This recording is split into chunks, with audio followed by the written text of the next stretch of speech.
Kwa mujibu wa taarifa hiyo, meli zote zinazopita katika eneo la mlango bahari wa Hormuz zinapaswa kutarajia uwepo mkubwa wa vikosi vya kijeshi pamoja na uwezekano wa kusimamishwa au kukaguliwa. Onyo hilo linaeleza kuwa hatua hizo zinaweza kuathiri meli za bendera yoyote duniani endapo zinahusishwa na bandari au vituo vya mafuta vya Iran, huku mamlaka za usalama zikisisitiza kwamba umuhimu wa mabaharia kudumisha uangalizi wa hali ya juu wakati wakipita katika eneo hilo lenye mvutano mkubwa kwa sasa. Katika hatua nyingine, Donald Trump, rais wa Marekani, ameonya kuwa boti zozote za mashambulizi ya haraka kutoka Iran zitakazokaribia kizuizi hicho cha baharini zinaweza kushambuliwa na kuangamizwa haraka, akisema Marekani iko tayari kutumia mbinu kali za kijeshi kama iliyowahi kufanya katika operesheni dhidi ya usafirishaji haramu wa dawa za kulevya baharini. Tayari bei ya mafuta imepanda. Hapo mwanzo mwa wiki Aprili 7 hadi 9 tumeona bei zikiwa tulivu, zikiwa karibu dola 94 hadi 96. Hii ni baada ya hali ya matumaini kufuatia utulivu wa muda. Lakini kuanzia Aprili 10 hadi 11 soko limeanza kuonyesha wasiwasi. Hapo ndipo mazungumzo kati ya Iran na Marekani yakaanza kuonekana kuyumba na bei zikaanza kupanda taratibu. Kisha hadi Aprili 13 tunaona kupanda kwa kasi kubwa. Baada ya mazungumzo kushindikana, bei ikapanda zaidi hadi dola 102 kwa pipa huko Ulaya. Hili ni ongezeko la zaidi ya 7% ndani ya muda mfupi sana. Kutoka Tanzania mpaka ilipo Iran ni umbali wa zaidi ya kilomita 7,000. Lakini eneo hili la Mashariki ya Kati tayari joto limepanda. Marekani imepeleka meli ya kivita katika mlango bahari huu wa Hormuz kwa ajili ya kuzuia meli zote ambazo zinaingia na kutoka katika mlango bahari huu. Joto hili halipo tu kwa Iran, lakini kwa dunia nzima, kwa sababu mafuta yanayotoka hapa yanakwenda kote ulimwenguni. Joto lililoko katika eneo hili Mashariki ya Kati tayari sasa linaweza likaenda hadi Asia, ambapo Asia inapokea mafuta zaidi ya 80% kutoka katika kisiwa hiki kwenda katika nchi kama China pamoja na India. Sasa joto hili linatuacha na maswali kwamba itakuwa ni vita ambayo itaathiri jiografia pekee iliyoko karibu na mlango bahari huu wa Hormuz, ama ni joto ambalo litaleta tatizo katika dunia nzima ikiwemo Afrika? Wachambuzi wa masuala ya kijeshi wanaonya kuwa licha ya changamoto kwa jeshi la kawaida la majini la Iran, vikosi vya Iran vina uwezo wa kutumia mbinu tofauti kama boti za mashambulizi ya haraka, manowari ndogo na mabomu ya baharini, hali inayoweza kuongeza hatari ya mvutano katika mojawapo ya njia muhimu zaidi ya biashara ya mafuta duniani. Faraja Samo, Azam News. Wacha tuangalie kidogo tu hapa na Jahad kutoka London.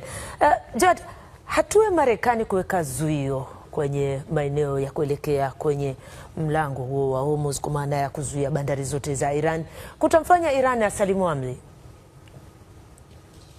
Sio rahisi mpaka sasa hivi. Iran imeshazungumza kwamba haikubali kupokea vitisho na haitosalimu amri na itaendelea kumiliki au kung'ang'ania umiliki wa mfereji wa Hormuz. Kwa hiyo sio rahisi kusalimu amri kwa mujibu wa mazungumzo yao. Kwa sababu Trump alionyesha tangu mwanzo kwamba hakuitaka vita hii ya muda mrefu na alitamani iishe kwa sababu ya gharama ambazo anaingia. Unahisi anahamisha vita hii baharini?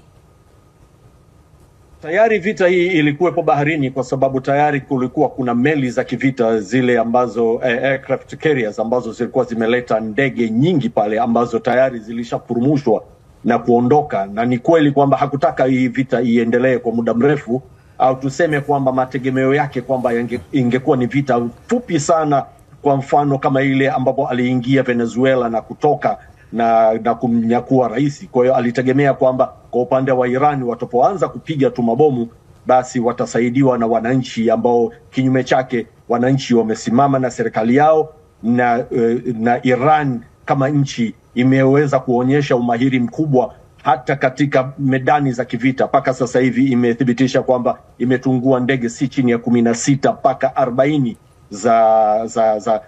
za Marekani, ikiwemo bezi 13 ambazo zipo katika nchi za Ghuba pamoja na rada za mawasiliano. Kwa hiyo sio mategemeo, na tayari Marekani imepata pigo la namna moja, licha ya kuwa ina nguvu kubwa za kijeshi.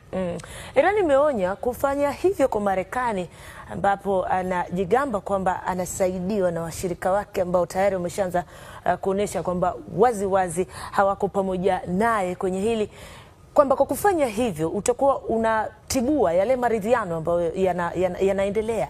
Unadhani Iran ana lipi la kufanya la ziada kwa sasa? Kwanza ule mfereji wenyewe kwanza una umbali wa kilomita 22, maili 22 tu, ambazo ni chache sana kutokea upande wa Irani mpaka ghuba ya Oman.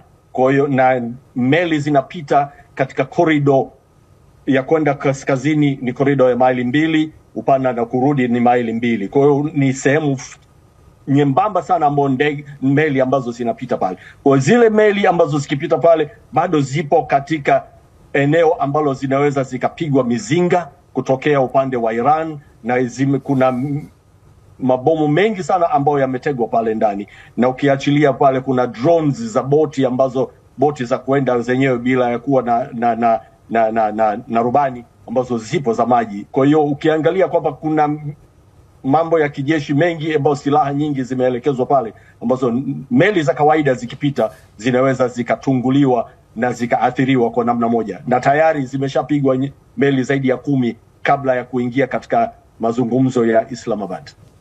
Shukrani sana Abdul Aziz Jahad, mchambuzi wa masuala ya kimataifa.